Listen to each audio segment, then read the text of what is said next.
Southern BBQ has captured the hearts and taste buds of millions, its popularity transcending borders and generations. At the heart of this culinary tradition lies the ancient science of fire on meat, a process that transforms tough cuts into tender, flavorful delights. The slow, low heat of smoking or the grilling over wood coals breaks down collagen in the meat, resulting in a succulent texture and rich, smoky flavor. Southern BBQ offers an array of meat options, each with its own devoted following, from melt-in-your-mouth brisket and fall-off-the-bone ribs to whole hog, sausages, and juicy chicken. There's something to satisfy every carnivorous craving. While the art of barbecue has been practiced for millennia in all corners of the world, the Southern barbecue we know and love today owes its history and heritage to several historical influences. In a recent trip to New York, I decided to spend some time doing some digging into the historical practices of barbecue in the South. The word barbacoa traces its origins to the indigenous Taino people of the Caribbean, who used the term to describe a raised wooden structure for cooking meat over an open flame.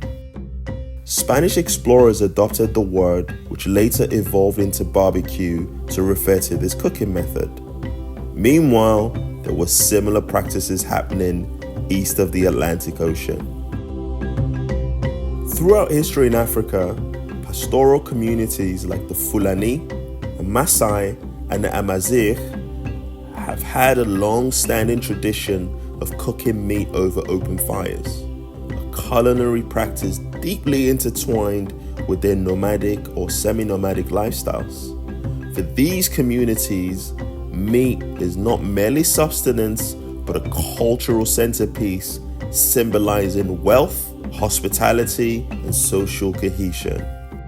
The Hausa in Nigeria and across West Africa have a rich tradition of grilling meat over open flames. This method, known as suya, involves seasoning the meat with spices and herbs before grilling, resulting in flavorful, tender delicacies. Similar communities across Senegal and Mali are also known for dibi, the Wolof word for barbecue, meat seasoned with spices and cooked in proximity to wood fire. In East Africa, the semi-nomadic Maasai people of Kenya and Tanzania are synonymous with their iconic meat roasting technique known as choma. While in North Africa, meshui, a slow roasted whole lamb or sheep, is a popular dish amongst the Amazigh people.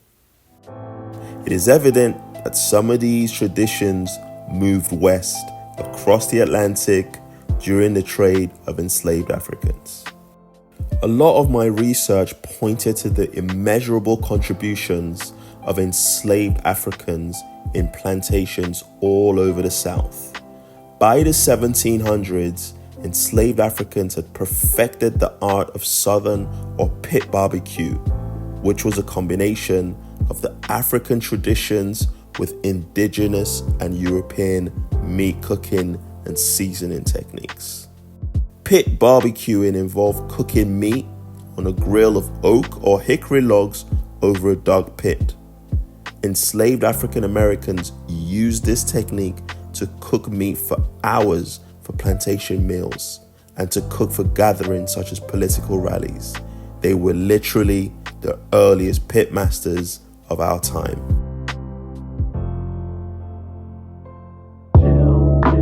To understand the role and value of a pitmaster, I traveled out to a city with a strong barbecue history going back 400 years.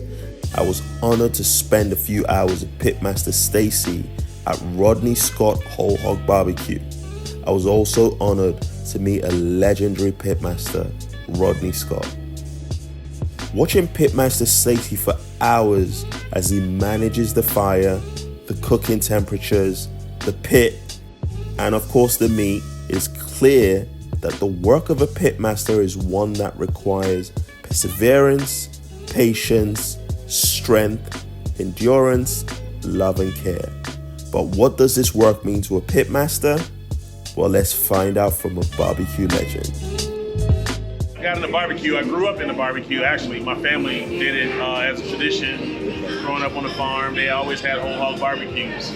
So me growing up into that, I had to help out with family traditions. Okay. One of them was barbecue. So now it's like part of my life. It's everything that I did from high school to current day. Wow. So it's the only job I've ever really known as well as I do is barbecue. So for barbecue, to me, it's everything. It's basically everything, my entire life. When I see the letters BBQ, it's like it's my name, you know? It seems like it relates to me in some way, shape, or form. Right. So to be doing barbecue, you know, for so many years and sharing so many different sandwiches and styles of barbecue with people of different areas and cultures means a whole lot to let them know that I'm telling my story from South Carolina as a young kid from a small town to the entire world through food. After emancipation, some African Americans moved north. Some were recruited and sent to every part of the country to make authentic Southern barbecue at all kinds of special events.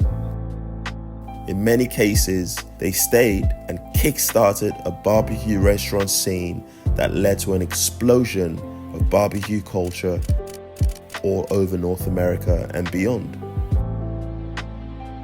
The legacy of Southern barbecue is owed in large parts to legendary African American figures such as Henry Perry, the father of Kansas City barbecue, Columbus B. Hill, who up until his death in 1923 was a well-known barbecue man who supervised barbecue for thousands at a time, Arthur Bryant, Ollie Gates, John Big Daddy Bishop, to name a very few.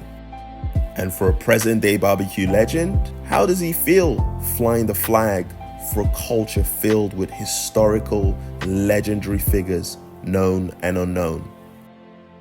One of the things that I was told was the slaves all shared a pig for their Christmas events, gatherings. They had a pig, so there was nowhere to store it. And because the only way to save meat was to smoke it, they would smoke it and share it. So it's like you're taking the whole hog tradition and I'm representing it in a different way, so to speak.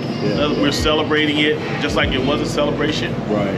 I'm doing what the people that worked so hard to do back in the years and years ago. I feel like I'm doing that now, saying, hey, look, this is something that you did only once a year. I'm doing it every day now. So it feels good to represent that, to say, hey, barbecue's here.